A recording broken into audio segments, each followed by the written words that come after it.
नमस्कार प्यारे साथियों, कैसे आप सब। आशा करता हूँ कुशल मंगल होंगे। आज हम लोग शुरू करने वाले हैं हिंदी के अंदर उपवाक्यों को। उपवाक्य से आपके क्वेश्चन पीछे कुछ एग्जाम जो उनमें देखे गए थे, एक दो क्वेश्चन, हर एक एग्जाम में तो खैर आते नहीं, लेकिन यहाँ से क्वेश्चन पूछने की उम्मीद बहुत ज़्यादा बनी रहती है। ज़्यादा बड़ा टॉपिक नहीं है, अभी खत्म कर दूंगा। इसे 3 चीज़ें इसके अंदर मुझे बतानी है, उन्हें कर लेंगे।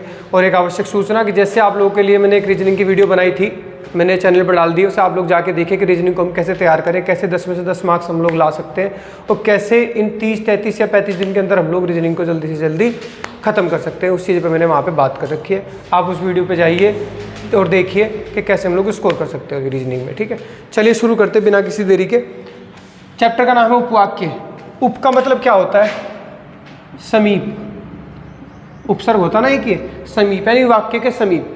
तो मैं अगर इसकी बात करूं कि उपवाक्य क्या है, तो मैं बोलूँगा कि उपवाक्य वाक्य का एक अंग है, यानी कि वाक्य का छोटा भाग क्या है? उपवाक्य, जिसके अंदर 2 चीज़ें होती हैं, एक उद्देश्य, ठीक है, और एक होता है इसके अंदर विधेय। ठीक है प्यारे बच्चों, एक होता है उद्देश्य और एक होता है विधेय। उद्देश्य क्या है? कर्ता, जो कार्य आप लोग कर रहे हो या जो कार्य करने वाला होता है, जो कार्य को करता है उसे कहते हैं उद्देश्य। बाकी जो कार्य करने वाला होता है उसके अलावा जो बचा हुआ हिस्सा है वाक्य का, वो सारा क्या है? विधेय। जैसे राम क्रिकेट खेलने जाता है तो राम क्या है? उद्देश्य, और क्रिकेट खेलने जाता है वो क्या है? सारा विधेय हो जाता है। ये तो बात रही इसकी, यानी इसके अंदर एक उद्देश्य, एक विधेय जरूर मिलेगा देखने को, पहली बात। दूसरी, जितनी समापिका क्रियाएं, अगर एक वाक्य है तो उसके अंदर पॉसिबिलिटी है कि 2 उपवाक्य या 3 उपवाक्य भी हो सकते हैं या 4 भी हो सकते हैं, जितना बड़ा वाक्य होगा उसके ऊपर डिपेंड करेगी। अगर उसके अंदर 2 समापिका क्रियाएं हैं, यानी उसके अंदर 2 क्रियाएं हैं समाप्ति में, तो 2 उपवाक्य माने जाएंगे। अगर किसी वाक्य में 3 समापिका क्रियाएं हैं तो उसके अंदर 3 उपवाक्य माने जाएंगे। इसका मतलब समापिका क्रियाओं पर भी बातें डिपेंड करती है।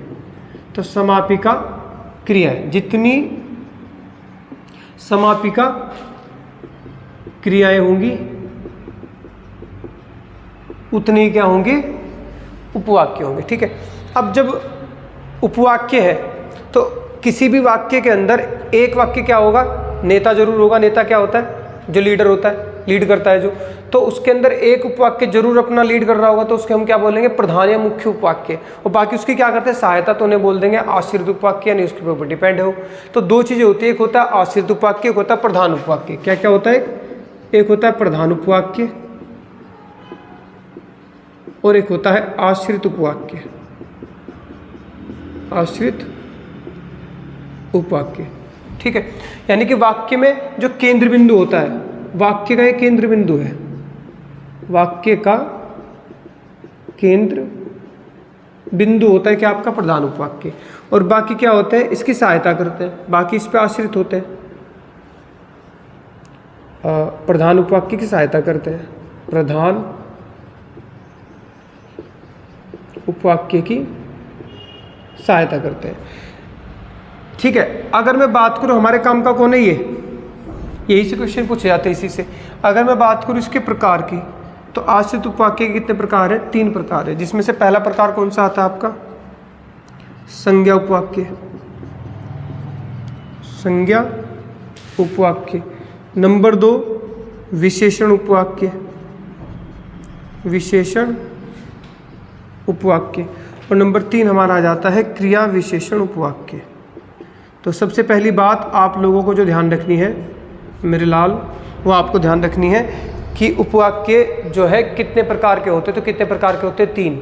चाहे तो आश्रित की बात करें, चाहे वो उपवाक्य की बात करें, तो कितने प्रकार है? 3। तीनों कौन से? संज्ञा, विशेषण और क्रिया विशेषण उपवाक्य। ठीक है, इसी का नाम दूसरा अव्यय उपवाक्य भी होता है। आपको मैंने अव्यय पढ़ाए थे ना, तो अव्यय मैंने सबसे पहला क्या पढ़ा था? क्रिया विशेषण, क्योंकि क्रिया विशेषण अव्यय का ही भाग होता है, तो इसका दूसरा नाम अव्यय उपवाक्य भी होता है। ठीक है, तो चलिए हम लोग शुरू करते हैं संज्ञा उपवाक्य से। जितना मैं बताऊंगा उतना कर लेना, यहाँ से क्वेश्चन भी बाहर बिल्कुल नहीं जाएगा। इस चैप्टर से क्वेश्चन पूछा तो देखते उड़ा दोगे। ठीक है, लगा बैठेंगे आप लोग। संज्ञा उपवाक्य, संज्ञा उपवाक्य। ठीक है, सबसे पहली बात, संज्ञा उपवाक्य क्या है? वह आश्रित उपवाक्य जो प्रधान उपवाक्य की संज्ञा के रूप में कार्य करता है। ठीक है, उसे हम क्या कहते हैं? संज्ञा उपवाक्य कहते हैं। तो प्रधान उपवाक्य की संज्ञा के रूप में क्या करता है? कार्य करता है, उसे हम क्या बोलते हैं? संज्ञा उपवाक्य। सबसे बड़ी पहचान देखो, वैसे तो आप लोग परिभाषा पढ़ते रहना, लेकिन परिभाषा के तौर पे आप लोग इसके किसी भी सवाल का जवाब नहीं दे पाओगे। सबसे मेन चीज़ इसकी पहचान, आप लोगों ने कुछ नहीं करना, बस ये देख लेना क्या लिखा हुआ है। जिस भी वाक्य में की लगा दिख जाए, और ये की कौन सा है, जोड़ने वाला, वाक्य को जोड़ने वाला, तो जहाँ भी आपको ये की लगा दिख जाएगा आंख बंद करके उसे किस में डाल देना, आप लोग संज्ञा उपवाक्य में डाल देना। एक कंडीशन होती है जहाँ की देख के भी आपको संज्ञा उपवाक्य में डालना है, वो मैं बताऊंगा लास्ट में, ठीक है। तब तक रुकना पड़ेगा तुम लोगों को, वरना तुम भाग जाते हो, ठीक है। चलिए, और शेयर करते रहिए वीडियो को ज़्यादा से ज़्यादा, ठीक है। आज की क्लास में बहुत ही डिटेल में बहुत अच्छी तरीके से बताऊंगा हम चीज़ों को, ठीक है। क्वेश्चन बाहर नहीं जाएगा यहाँ से। सबसे पहले मैं इसके ऊपर उदाहरण लेता हूँ एक। उसने मुझसे कहा कि उसने मुझसे कहा कि तुम चले जाओ, चले जाओ। तो क्या आ गया इसमें, कि देखते डाल दो संज्ञा उपवाक्य में, ठीक है। एक और एग्जांपल ले लेते हैं। तुमने कहा कि तुम सही इंसान हो या अच्छे इंसान हो, ये हो गया, ठीक है। तो इसमें भी की देखा और कहाँ डाल दिया इसे, संज्ञा उपवाक्य में। लेकिन बात यहाँ तक सीमित नहीं है कि आप लोगों से बस इतना देखेगा क्या बताओ इसमें कौन सा उपवाक्य है, संज्ञा उपवाक्य, विशेषण उपवाक्य, क्रिया विशेषण उपवाक्य या वाक्य, क्या बात यहाँ तक सीमित नहीं रहेगी। आपसे एक स्टेप आगे बढ़ेगा और एक क्वेश्चन पूछ लेगा कि इस वाक्य में कितने पद जो है, कौन सा पद संज्ञा उपवाक्य है। आपको ऑप्शन कैसे दिए जाएंगे मैं इसके बता रहा हूँ, ध्यान से सुनना मेरी बात। इसके लिए मैं ऑप्शन देता हूँ। ऑप्शन ए, तुम चले जाओ, पहला। ऑप्शन बी, कि तुम चले जाओ। ऑप्शन सी, उसने मुझसे कहा कि, उसने मुझसे कहा कि। ऑप्शन डी, उसने मुझसे कहा, उसने मुझसे कहा। 4 ऑप्शन दे दिया और आपसे पूछ लिया कि निम्नलिखित वाक्य में कौन सा एक संज्ञा उपवाक्य है, कितना पद। तो आपने देखा भी ये तो फंसा खड़ा कर दिया। अब आप सोच रहे इसे लगाऊं कि इसे लगाऊं कि इसे लगाऊं, तो मैं सीधा सा बात बताता हूं आप लोगों को। मैंने कहा पहचान क्या है, की। तो जो भी वाक्य की से शुरू हो रहा है, यहाँ से लेके यहाँ तक, ये आपका क्या है, यही आपका संज्ञा उपवाक्य है। जैसे यहाँ पे है, ये वाला हिस्सा क्या है, संज्ञा उपवाक्य है। ये बाकी बचा क्या, ये वाला सारा क्या है, प्रधान उपवाक्य। आपसे ये पूछ रहे हैं निम्नलिखित में से कौन सा एक प्रधान उपवाक्य है, जो ये आपका हो जाएगा क्या, संज्ञा उपवाक्य। तो प्रधान कौन सा है, ये वाला है। इसमें प्रधान कौन सा है, ये वाला है। बात सुनने आ गई, ठीक है। ये हो गया इसके अंदर। चलिए आगे बढ़ते हैं। नंबर 2 हमारा कौन सा आ जाता है, नंबर 2 हमारा आ जाता है संज्ञा के बाद नंबर 2 है विशेषण उपवाक्य। विशेषण उपवाक्य। अब ये विशेषण उपवाक्य क्या है, जब कोई आश्रित उपवाक्य प्रधान उपवाक्य की संज्ञा और सर्वनाम पद की विशेषता बताए। प्रधान उपवाक्य के संज्ञा व सर्वनाम पद की विशेषता, ठीक है, विशेषता होता है। ध्यान रखना की भी 2 होते, एक तो ये और एक ये होता है संयोजक। ये वाला की बात कर रहा हूँ, ये नहीं तो नॉर्मल है। या राम की पुस्तक है तो वहाँ पे ये वाला की प्रयोग होता है। उसने मुझसे कहा कि, तो ये वाला प्रयोग होता है, दोनों में अंतर है, ठीक है, ध्यान रखना। तो इसकी पहचान क्या है, सबसे बड़ी भैया तो होगी परिभाषा। पहचान की बात करें तो जो जिसे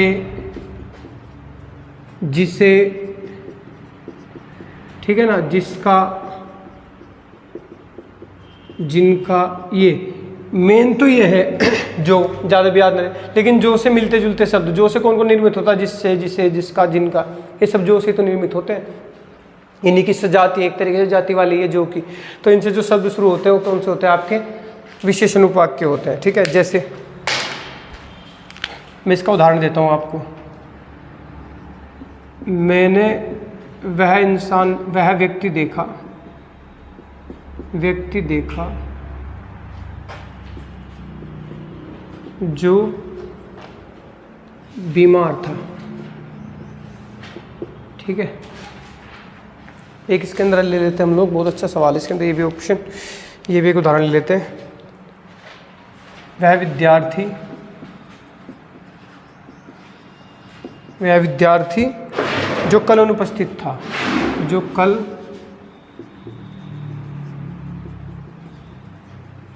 अनुपस्थित था, बीमार है। ठीक है, बीमार है। वह विद्यार्थी जो कल अनुपस्थित था क्या है, बीमार है। इन दो एग्जाम्पल्स को देखते पहले, फिर एक और एग्जाम्पल दूंगा, उसे भी आप लोग ध्यान से देखना।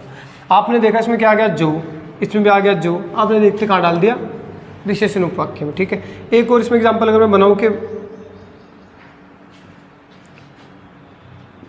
उस व्यक्ति को मत पीटो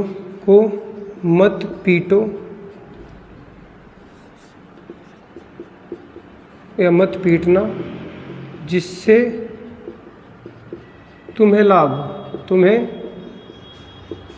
हो। तो मैंने एक जो की फॉर्म वाला जिससे ले लिया, बाकी आप लोग कितने बना लेना इनके ऊपर। ठीक है, जिससे, जिनका कुछ बिगड़ गया हो, ऐसे करके कुछ बना लेना। तो यहाँ पे जिससे ले लिया।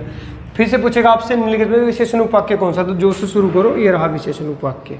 यहाँ पे जो, ये वाला विशेषण उपवाक्य, यहाँ पे ये। अब एक गड़बड़ होगी, इस वाले में गड़बड़ होगी, सॉरी, रुको ज़रा, यहाँ पे जल्दबाजी कर दी मैंने थोड़ी।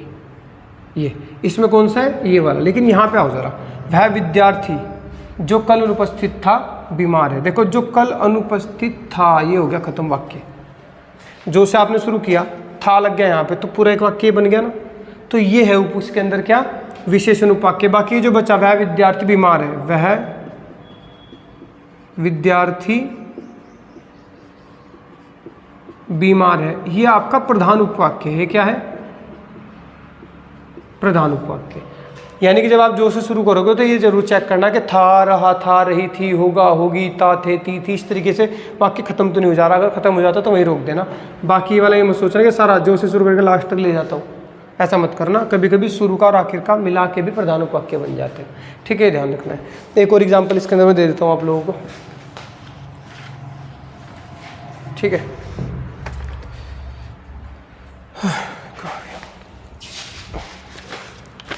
ठीक है, मैंने कहा कि तुमने यह कलम खरीदी है। मैंने कहा कि तुमने यह कलम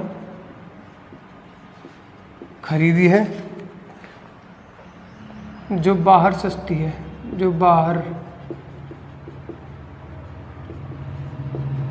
सस्ती है। अब आप लोग इस वाले वाक्य को देखना ज़रा। ठीक है, इसमें बोलने लगा विशेषण उपवाक्य बताओ, तो ये रहा जो बाहर सस्ती है। इसके अंदर एक और उपवाक्य छिपा हुआ है कि तुमने यह कलम खरीदी है। ये कौन सा है आपका, ये है आपका संज्ञा उपवाक्य। बात समझ आ गई। मैंने कहा, ये क्या है, प्रधान उपवाक्य। मैंने कहा प्रधान उपवाक्य, संज्ञा उपवाक्य, और ये विशेषण उपवाक्य। तो यानी कि एक वाक्य के अंदर तीन तरीके के आपको उपवाक्य देखने को मिल सकते हैं, चाहे वो संज्ञा का हो, चाहे वो विशेषण का हो, चाहे वो क्रिया विशेषण का हो। उम्मीद करता हूँ अच्छी तरीके से समझ में आया होगा। ठीक है, चलिए आगे बढ़ते हैं। और लास्ट हमारा बैठता है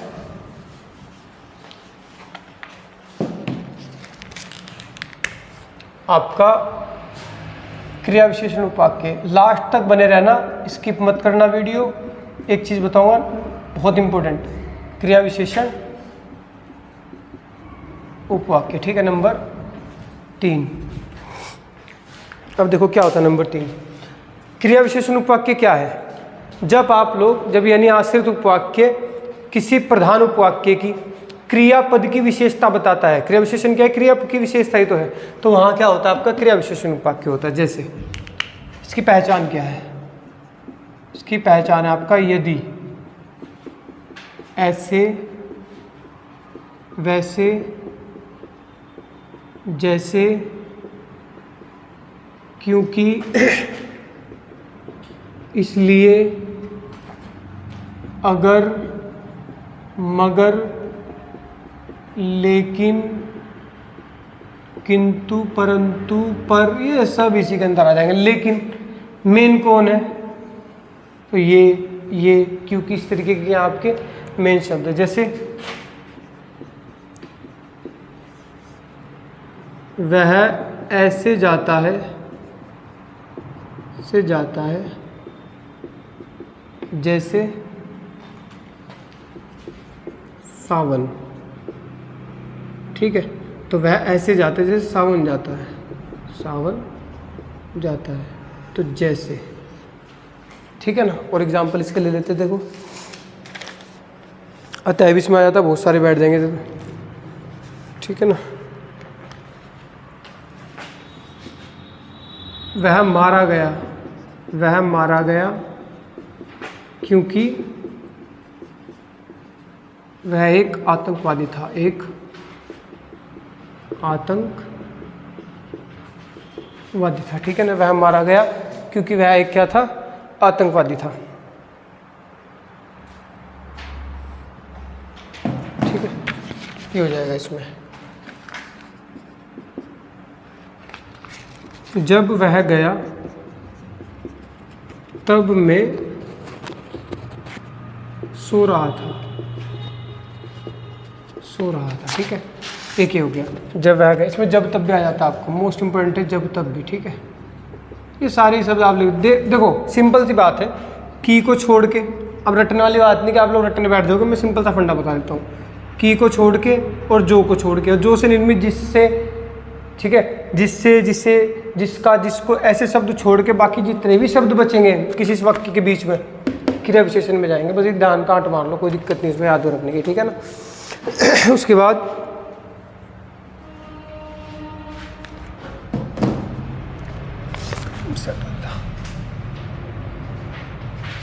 मैं वैसे ही जाता हूँ, मैं वैसे ही जाता हूँ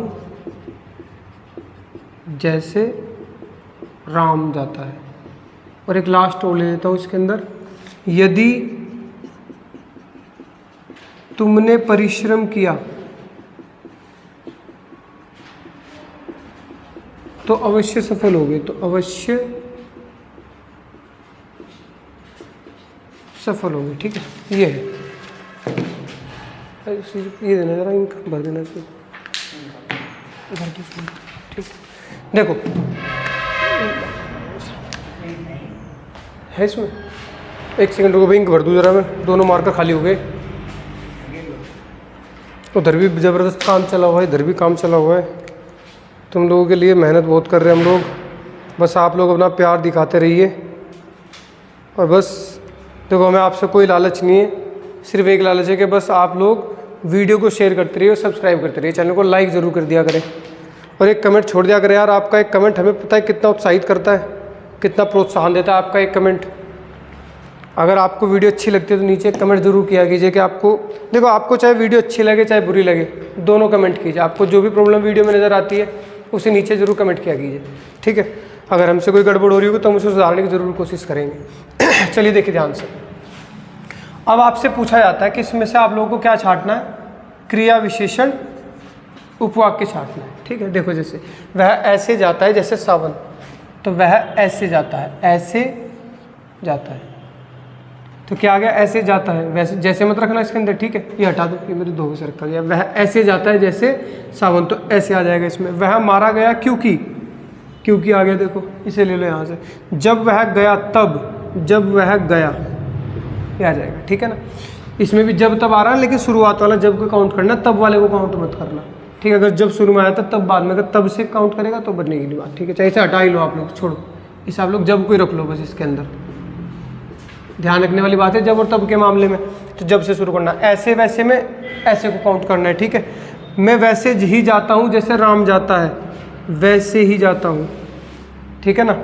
यदि तुमने परिश्रम किया तो अवश्य सफल हो जाओगे, यदि तुमने परिश्रम किया, ठीक है। अच्छा इसमें म को भी ऐड कर लो, इसमें भी और आप लोग इसमें भी सर्वनाम को ऐड करना पड़ेगा, ठीक है ना। वैसे जाता है, मैं वैसे ही जाता हूँ, जैसे को छोड़ देना है, तब को भी छोड़ देना है, बस ये ध्यान रखना, ठीक है। वह मारा गया क्योंकि वह एक आतंकवादी था।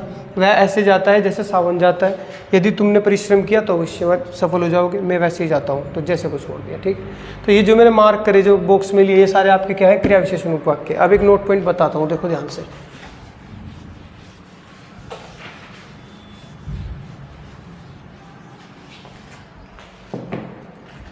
ठीक है, इसके अंदर कुछ एग्जाम्पल मैं आपको दिखाता हूँ।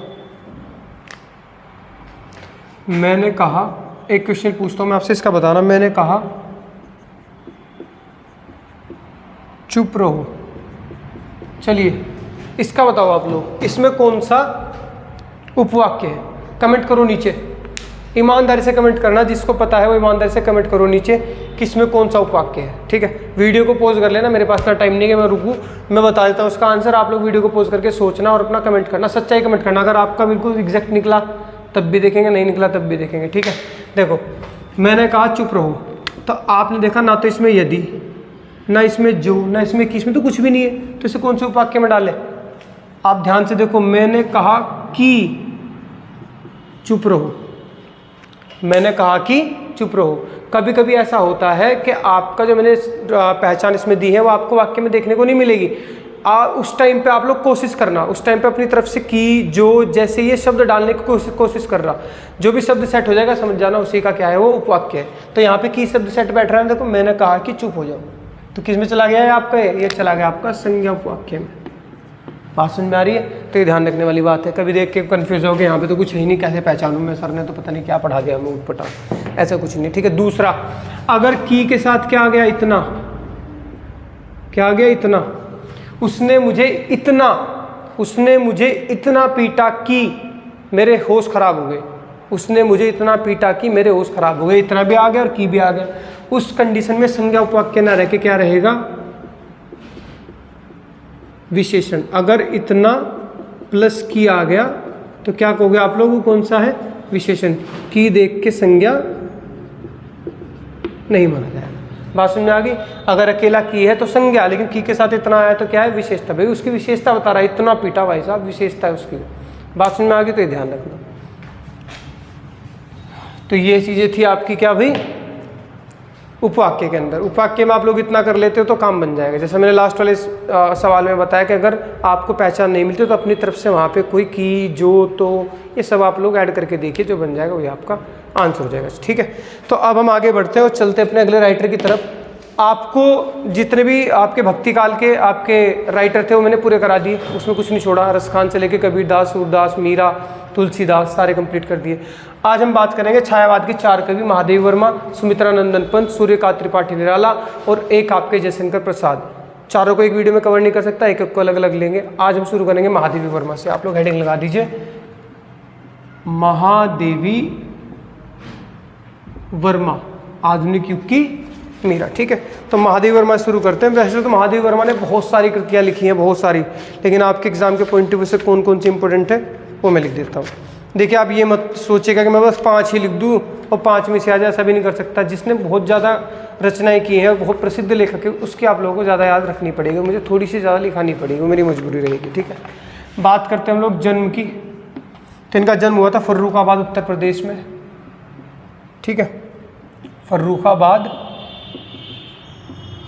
यूपी। ठीक है भाई, मृत्यु अगर मैं बात करूँ तो मृत्यु इनकी हुई थी प्रयागराज में।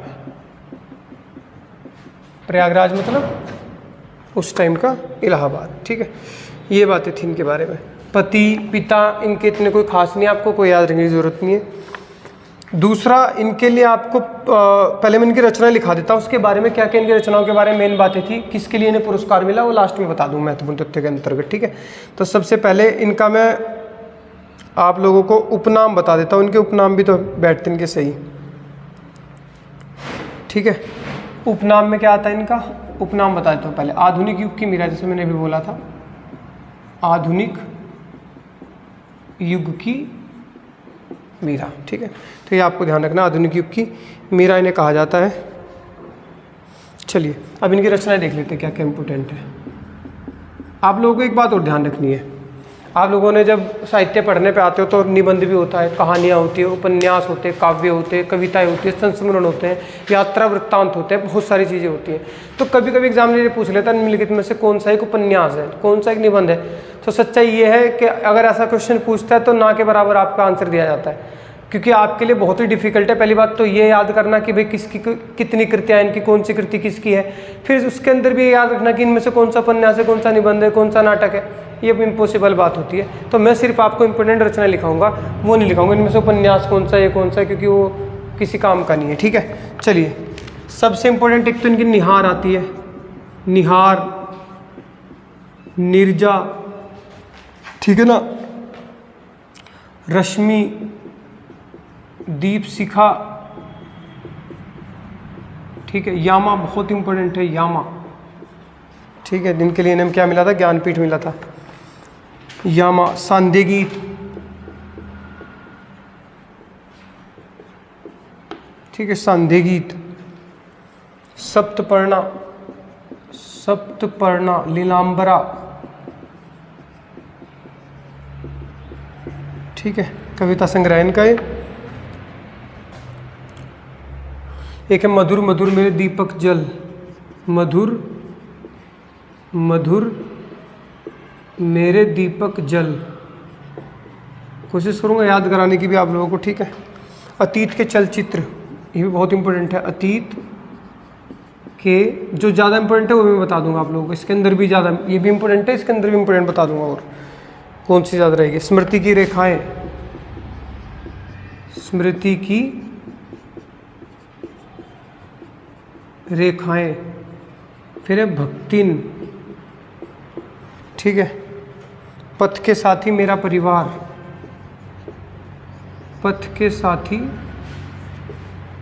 मेरा परिवार, ठीक है, श्रृंखला की कड़ियाँ,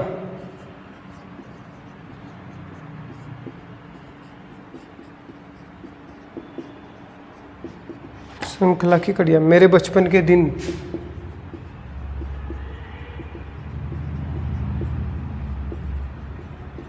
ठीक है,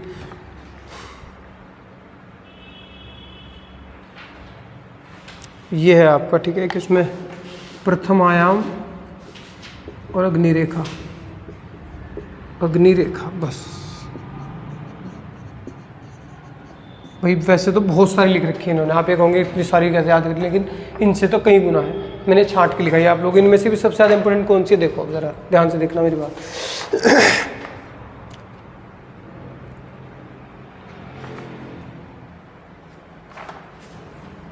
देखो, एक तो आपका बहुत ज़्यादा इंपॉर्टेंट है निहार, निहार का प्रथम काव्य संग्रह है, प्रथम काव्य संग्रह। अगर आपसे पूछा जाए कि महादेव वर्मा का प्रथम काव्य संग्रह कौन सा, तो कौन सा है, निहार। एक तो ये इसलिए इंपॉर्टेंट हो जाता है। फिर इसके बाद निर्जा बहुत ज़्यादा इंपॉर्टेंट है, निर्जा के बाद सबसे ज़्यादा इंपॉर्टेंट है यामा, यामा के लिए इन्हें ज्ञानपीठ मिला था, ज्ञानपीठ पुरस्कार मिला था इन्हें, और सन कौन सा था, 1982। तो 1982 में अगर आपसे सन पूछ लिया जाए कि किसके लिए मिला था, यामा के लिए ज्ञानपीठ पुरस्कार मिला था 1982 में। उसके बाद अतीत के चलचित्र बहुत ज़्यादा इंपॉर्टेंट है, स्मृति की रेखाएं बहुत ज़्यादा इंपॉर्टेंट है, भक्ति बहुत ज़्यादा इंपॉर्टेंट है, पथ के साथी भी बहुत ज़्यादा इंपॉर्टेंट है, ठीक है, श्रृंखला की कड़ियाँ बहुत ज़्यादा इंपॉर्टेंट है। इसके बाद आपका मधुर मधुर मेरे दीपक जल, दीप शिखा, दीप शिखा भी इंपॉर्टेंट है इसके अंदर, ठीक है। और एक ये जो मैंने मार्क की है, ये तो किसी कीमत पे भी मत छोड़ना, ठीक है। 1 2 3 4 5 6 7 8 9 10 रचनाएं तो आपको याद रखनी ही पड़ेगी। देखो बहुत बड़ा राइटर है, जिसे ज्ञानपीठ पुरस्कार मिल गया ना, साहित्य अकादमी मिला हुआ है इन्हें, आपका एक भारत भारती पुरस्कार भी नहीं मिला हुआ है, ये भी ध्यान रखना, भारत भारती पुरस्कार भी मिला है ना, भारत भारती पुरस्कार, ठीक है। ये भारत भारती पुरस्कार भी नहीं मिला हुआ है, पूछ लेगा भारत भारती पुरस्कार किसे मिला, तो इन्हें मिला हुआ है, ठीक है। 1943 में मिला था इन्हें, ये भी ध्यान रखना आप लोग, जरूरत नहीं वैसे मैंने आप याद रखना कि भारत भारती पुरस्कार किसे मिला हुआ है, चारों कवियों में से सिर्फ इन्हें मिला हुआ है, ठीक है, ये बात ध्यान रखनी है।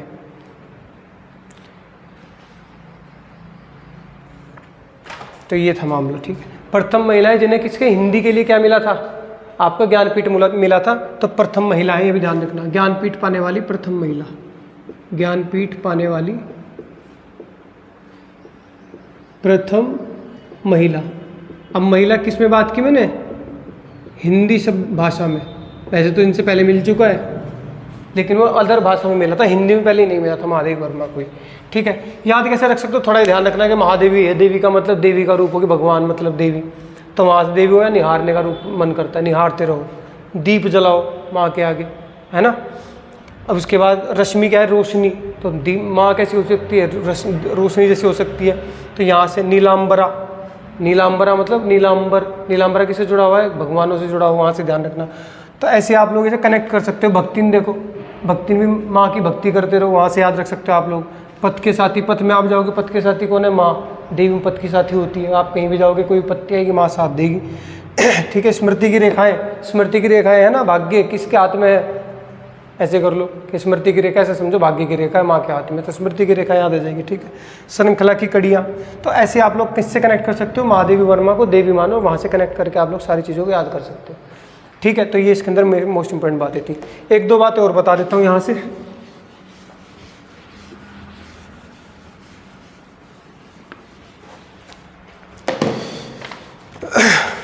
इनका एक आपको पत्रिका याद रखनी है, वो पत्रिका है आपकी चांद। एक ही पत्रिका इनकी इंपॉर्टेंट है, चांद। तो चांद पत्रिका का संपादन किसने किया था अगर ये पूछा जाए तो? कौन अभी? महादेवी वर्मा है, इन्होंने इसका क्या किया था? संपादन किया था। दूसरा, हिंदी के विशाल मंदिर की सरस्वती, हिंदी के विशाल मंदिर की सरस्वती, आधुनिक मीरा तो ये है ही। हिंदी के विशाल मंदिर की सरस्वती किसने कहा था? ये कहा था निराला ने, यानी सूर्यकांत त्रिपाठी निराला ने कहा था। तो आपसे दो क्वेश्चन पूछे जा सकते हैं कि आधुनिक युग की मीरा कौन है? तो महादेवी वर्मा। हिंदी के विशाल मंदिर की सरस्वती कौन है? महादेवी वर्मा। ये किसने कहा? तो किसने कहा था? सूर्यकांत त्रिपाठी निराला ने ये बात कही थी। ठीक है, तो इतनी बातें आप लोगों को यहाँ से ध्यान रखनी है, बाकी इसमें कुछ आपने ध्यान नहीं रखना। और ये भी ध्यान रखना है कि छायावाद के 4 कवियों में से एक है महादेवी वर्मा। ठीक है, तो ऐसे ही बाकी के 3 जो आपके बच्चे छायावाद के, वो भी मैं आपको अगली वीडियोज़ में पूरे करा दूंगा। इतना आप लोग यहाँ से ध्यान रख लें, आपकी जरूरत नहीं पड़ेगी महादेवी वर्मा में, इससे बाहर क्वेश्चन मुश्किल ही आएगा। ठीक है, तो बस ऐसे अगर आप लोगों को वीडियो अच्छी लगती है तो इसे शेयर कीजिए, लाइक कीजिए, कमेंट कीजिए।